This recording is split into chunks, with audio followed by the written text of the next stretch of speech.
relation that way, it will only get worse. What has happened in Iceland is going to happen on a worldwide scale in our lifetime. There won't be enough money to cover all the debts. Why are governments pumping money into private banks? Why are they not letting them roll? I mean, just like any other. And then the excuse is, oh, they're too big to fail. Let them fail, please.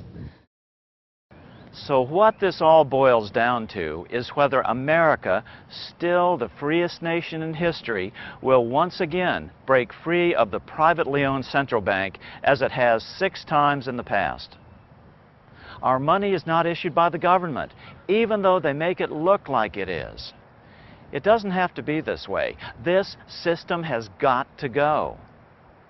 Some will say, well, those crooks in Congress will create too much money once they get the money power. But Congress now creates all the money at once. It just creates it as debt, which never gets paid back, and which we, the people, have to continually pay interest on. Instead of creating bonds or debt, the government could and should be creating dollars, interest-free. Even though the federal government is out there borrowing and spending $3 trillion, 10% of GDP, 9.4, something like that, over the last 2 years. Even though they've done that, the total amount of debt outstanding in the system since the beginning of 2008 is actually contracted, including the federal government. And that comes directly off the Federal Reserve Zone Z1.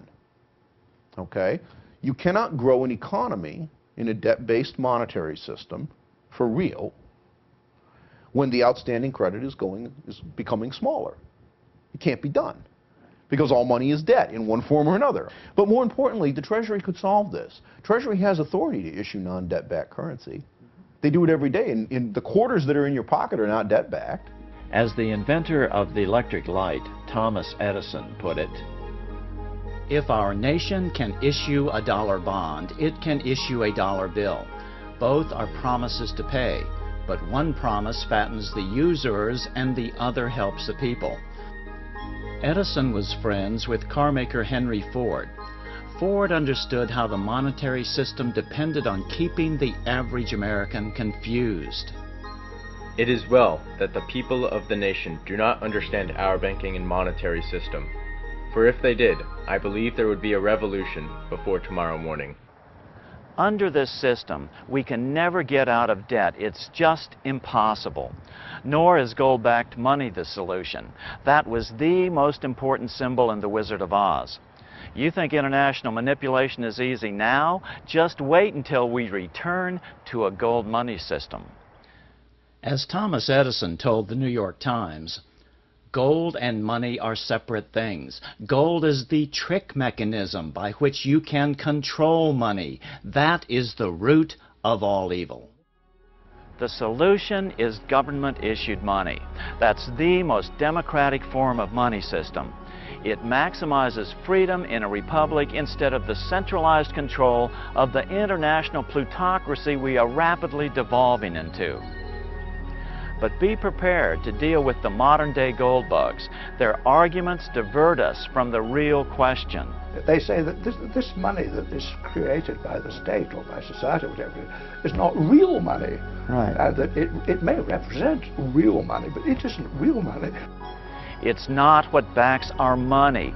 It's who controls its quantity. That's what The Wizard of Oz was all about. Big bankers were controlling the quantity of American money, gold money. Others will say Congress isn't responsive to the people as it is. Well, of course not. Politicians are responsive to those with the power. Right now, the banks have the power. We have to take back the ultimate power of any nation, the power over its money. With the power of banks diminished, politicians will become responsive to the voters once again. If we value the Founding Fathers' dream of freedom and escape from serfdom by political self-determination, we have to conclude that creating our money is too important a function to be put into private hands. History has shown time and time again that leads only to plutocracy, rule by the rich, and ultimately slavery. But what about the banks? They're already failing. Let the big banks fail. No bank is too big to fail. Government can issue its own money. We don't need their hyper-expensive compounding interest system. Don't worry, banks or banking won't go away. You'll still go down to your corner bank to deposit your check. Your bank will still be there. Only the guts, the bank's accounting system, the part you will never see anyway, will change. At the moment, most of our means of exchange is these electronic digits, which will jump from one bank account to another as we do our business and so on. So there's this cloud of numbers moving about in the economy, which is our means of exchange. Now, where do they come from? They all come into existence when somebody, somewhere, takes out a loan. Every pound circulating, I'm not talking about physical cash in your pocket, I'm talking about the electronic digits, has been borrowed by somebody in the past. So the overall effect of that is that society as a whole, that's us, is actually paying interest to the issuers of these digits for their existence. So the lending and the issuance are stuck together at the moment. I think that's what we want to change. We want to separate that. Put the issuance in the hands of a public body, which will issue the whole of our currency debt-free in the public interest, by the people, for the people, etc. Thereafter, we can lend it to each other, borrow it from each other in the normal way. So for the average person, you won't notice that much difference, except you'll find the whole of society, the whole of economy is a lot better off, because there's not this background draining, siphoning of these money numbers back to the issuers. It does not mean that the banks will be unable to be prosperous. They would have a slightly different business model than they enjoy now, but not even all the banks have that model today. You have savings and loans, credit unions, loan companies that historically don't create new money, but yet they do intermediate money, they do loan it out, they do take deposits.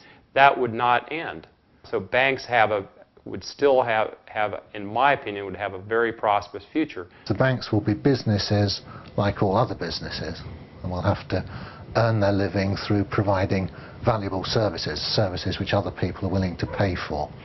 All we need in the face of this oncoming first depression of the 21st century is a little education. We can make this the new civil rights movement, the new human rights movement. Nations of the world, the same applies to you. Virtually every nation now labors under the same monetary system. All money is created at interest, as a debt. Once again, we're falling for the bankers' threats of economic collapse, just like when Andrew Jackson tried to kill the Second Bank of the United States. It's nothing but pure extortion, world extortion. Let them fail.